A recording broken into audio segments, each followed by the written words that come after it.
what is important is that really today people are preaching about these being the end of time.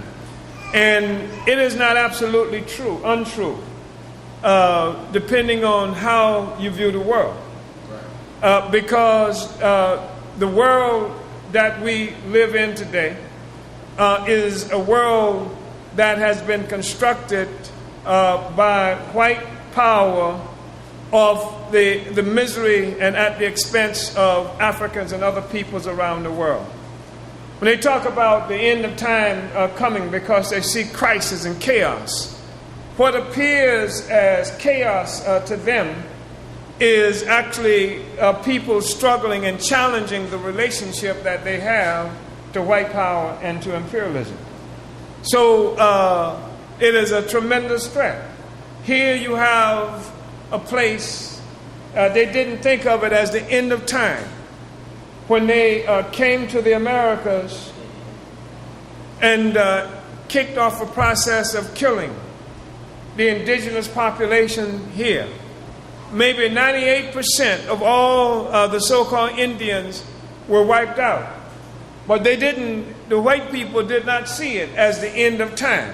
Europeans did not perceive this occurrence as something representing the end of time. In fact, for them, it was a new beginning, wasn't it? It was like the beginning of their leap into history. The same thing is true in general in terms of how Europe moved in the world. When they initiated this process of slavery that disrupted the history and the future of Africa, the white people didn't see this as the end of time. When Leopold killed 12 to 15 or more million African people just in the process of forcing Africans to work in the rubber plantations, when they killed all these Africans in what we now know as the Congo, they didn't see that as the end of time. When Europeans went into a little tiny island that initially they called something like Hispaniola, that we now know as Haiti, where there were 9 million human beings living there, so-called Indians. And after a 4-year period, they had left only 2 million left. The white people didn't see that as the end of time. But the fact is that there are no more so-called Indians left in this place called Haiti. There are no more Indians left in what they call Jamaica. Did you know that Jamaica and all these areas were initially inhabited by some people who they call Indians? But they're all wiped out. And the white people did not see this as the end of time. They were even able to write a novel that's called The Last of the Mohicans. Yeah. Where did the other ones go? But they did not characterize this as the end of time. They didn't see this as the end of time. Right. But today, they're all talking about the end of time, about Armageddon being upon us. And the problem is that some Africans are also caught up in this discussion talking about this representing the end of time. What is it that is causing them to have this discussion about the end of time? Perhaps it is the fact that here are white people who stole all this land that we now recognize as the United States of America, who built economies based on the enslavement of African people. We don't know how many were killed in the process of making this happen. I tell you this, though, we fought every inch of the way. Listen, more than you might even imagine, we fought great battles. We fought subtle battles. We poisoned them. The women ground up glass and put in their food. Yes. They stuck hat pins in the brains of their back of the skulls of little white babies so they wouldn't grow up to be slave masters themselves. There was never a time when we did not resist. We always fought. Yes. But white folk came here and they took all this land, and so they talking about the end of time, because although damn near every so-called Indian who lived here before is gone, almost, with the few still hung in these concentration camps, and others turned into alcoholics wandering places in the West and Southwest, beaten down, humiliated, etc. They did all of that. And then they created this huge, powerful, rotten to the core institution that we now know as the United States of America. But they're talking about the end of time. Yes. Because finally, they look up and they see their security is not what they thought it was. Yes. Here they are on somebody's land, built off genocide and slavery. Riches that were stolen not only from Africans and the indigenous population here, but from poor people all around the world. And their buildings come crumbling down. It must be the end of time. September 11th must be something like the end of time to white people who've lived so comfortably, so secure, watching everybody else on the earth die to enrich them. Die to enrich them, and they could never talk about the end of time. It's not the end of time because all of these Africans in Congo died. It's not the end of time. It's not the end of time because 98% of the so-called Indians died throughout America. That's not the end of time. But bring down the buildings here. You have a beginning of a discussion about the end of time. Apocalypse now. Armageddon must be before us. Isn't that something? Because before the future was clear. There was no horizon to the ambition of white power. It didn't even have an horizon. You couldn't even see the limits of it. But today they can see the limitations of it. Everywhere they go, that's all they see are limitations. Must be the end of time that we are looking at.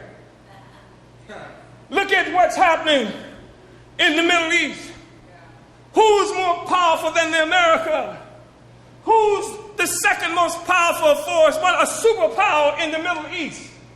And at America's bidding, this nasty, reactionary, hunky empire in the Middle East called Israel attacks not a country, because the country had already been immobilized by them, but attacked the only organization in the country that stood up and gave some backbone to the people in the country and to the Middle East. And they attacked them, and they attacked, and they attacked, and they attacked. And guess what? The people fought back and beat them and beat them and beat them. Must be the end of time.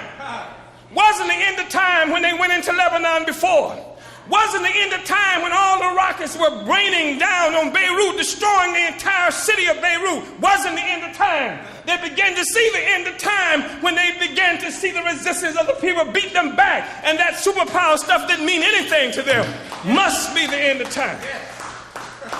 Must be the end of time. Venezuela. You're not looking at, when you look at America and Western imperialism, what you are looking at is an entity. The European nation that defined itself through Christianity. Yes. It is good. George Bush stood up and said, they hate us because we are good and they are evil. They are good. Everything, they represent everything good. Yes.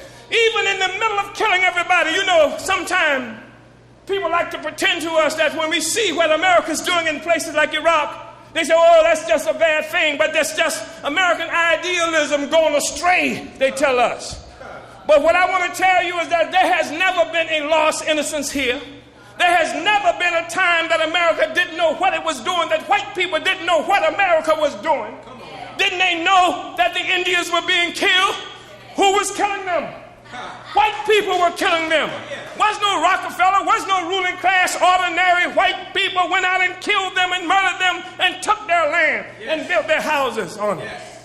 Wasn't the end of time when that was happening. Was no end of time then. And so you have a situation, all the white people knew that was going on. They knew that they were not native to this land. They knew that they came over. They teach it in the schools even today, that they got on some ships. They named 3 ships that Columbus came on. Wasn't it Columbus who came in the Nina, the Pinta, and the Santa Maria? And then they tell you about other kinds of ships that the Pilgrims came on. Oh, they know that they are not indigenous to this land. Yes. And so they knew then there was no lost innocence. Yes. Did the white people not know that slavery happened? Did the white people not know that slavery happened? Of course course, they knew slavery happened. And it didn't just happen down south, it happened up north. And the ones up north got rich from the ones down south and vice versa. There's no lost innocence here. They all knew that it was going on. But here's the problem that you have. Did they know about Jim Crow? Did they know about lynching? Hell yes, they knew about lynching. Lynchings were mass affairs. These were major events that white people went and took their children, took the old folks, and everybody watched. Let's go out and watch the Negro be killed. Yeah. And if we're lucky, we get a souvenir. We get a finger or a toe. We get a sexual organ and what have you.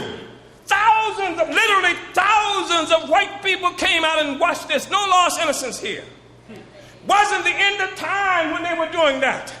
Wasn't the end of time when they had convict leasing in this country, where African convicts built the economy of the South that had been defeated in the Civil War. Was no end of time then. But the end of time seems to be upon them. And why was there no end of time? Because they were Christians. And because their Christianity is what sent them out in the first place to kill the Indians. They went out to civilize the people, the so-called Indians here. Yes. The Pope gave them permission to engage in slavery. It was their Christianity that did them, that held them together, their goodness. It was their goodness that killed the Indians. It was their goodness that got them involved in slavery. It was their goodness that got them involved in lynching African people in this country. So they are good. And here you have Christianity teaching them that the same Christianity that they that had Jesus on the cross, also was the Christianity that was responsible for the flaming cross that they used at lynchings of African people. Yes. It was their goodness. Yes. And now the same Christianity that made them good, and in their goodness killed Indians and took lands and enslaved human beings.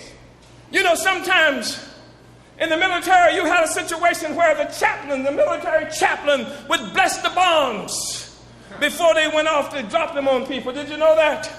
It's their goodness that did that. It was their goodness.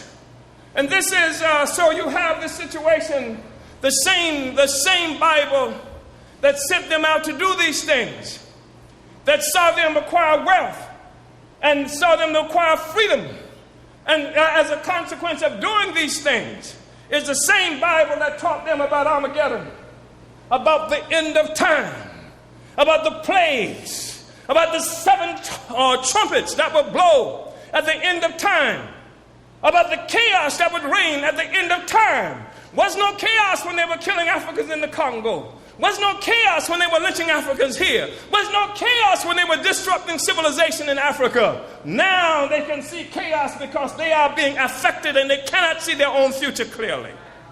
Must be the end of time. Must be the end of time. And so this is what you have, what you're looking at. And like I said, unfortunately, even some Negroes think they're looking at the end of time. When they see this and they can point to it, they talk about wars unending. Must be the end of time, because the Bible said that at the end of time you would have wars like this. Yes. And so you got Africans who have no sense of ourselves, no sense of our own identity, who accept for themselves the definition of reality and time that's been imposed on them by slavery and colonialism. Yes. The white man sees the end of time, and they see the end of time as well. Yes. Because their time is the white man's time. Yes. Because their future is the white man's future. And if the white man has no more time and the white man has no more future, then they have no time and no future. Must be the end of time. Come on. Yes. Yes. And the end of time that they're looking at is that what they're really seeing is the end of the white man's time. Yes. That what they're looking at is the end of the time of imperialism, the end of the time of colonialism. That's what the end of time. And as it's an end of time for white power, it is a new beginning for black power. That's what they're looking at. Yes. And that's what we are working to build today. That's what our participation in this whole world is to bring about a renaissance, to bring about a resurrection, the redemption of Africa, to talk about